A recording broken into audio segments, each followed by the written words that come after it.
পরকীয়া প্রেমে জড়িয়েছেন ক্রিকেট দলের অলরাউন্ডার সাকিব আল হাসান। আর সেই প্রেমিকার সাথে ভাড়া করা হোটেলে টানা 4 দিন কাটিয়েছেন। কি অবাক হচ্ছেন? অবাক হলেও এমন খবর ছড়িয়ে পড়েছে সামাজিক যোগাযোগ মাধ্যমে। সবচেয়ে মজার যে বিষয়টি সেটি হলো, যার সঙ্গে পরকীয়া প্রেমে জড়িয়েছেন পোস্টার বয়, তিনি আর কেউ নন, সাবেক অর্থমন্ত্রী লোটাস কামালের মেয়ে এবং কুমিল্লা ভিক্টোরিয়ান্সের মালিক নাফিসা কামাল। গুঞ্জনের সূত্রপাত গেল বুধবার রাতে হঠাৎ করে সোশ্যাল মিডিয়ায় ছড়িয়ে পড়া সাকিব নাফিসার একটি ভিডিও ঘিরে, যেখানে দেখা যায় দুবাইয়ের একটি 5 তারকা হোটেলে নাফিসার সঙ্গে একান্তে সময় কাটাচ্ছেন সাকিব। মুহূর্তেই সেই ভিডিও নেট দুনিয়ায় ছড়িয়ে পড়ে।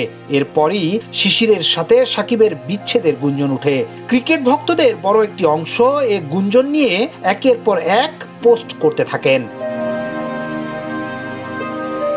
ভিডিওটির বিষয়ে দুবাইয়ে থাকা এক প্রবাসী তিনি এক পোস্টে জানান, তিনি যে হোটেলে কাজ করেন সেখানে সাকিবকে দেখতে পান।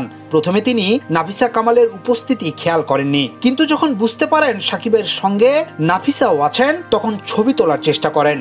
বিষয়টি টের পেয়ে অনেক রাগ দেখান সাকিব। এক পর্যায়ে মোবাইল ছিনিয়ে নিয়ে সব ছবি ডিলিট করে দেন। পরে তিনি ছবিগুলো ফের রিস্টোর করেন। এরপর হোটেলের এন্ট্রি লক চেক করে তিনি দেখতে পান 4 দিনের জন্য সাকিব নাফিসা একই রুম বুকিং দিয়েছেন। এমনকি হোটেলের সিসিটিভি ফুটেজ থেকে সাকিব নাফিসার একান্তে সময় কাটানোর কিছু ছবি নিজের কাছে রেখে দেন।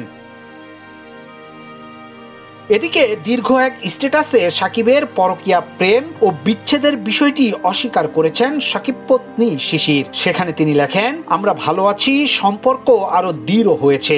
তিনি আরো লিখেন, আপনাদের হয়তো তাকে নিয়ে ব্যক্তিগত মতামত থাকতেই পারে, প্রত্যেকেরই বাক স্বাধীনতা আছে, কিন্তু দয়া করে এটি আমাদের সম্পর্কের সঙ্গে মেশাবেন না।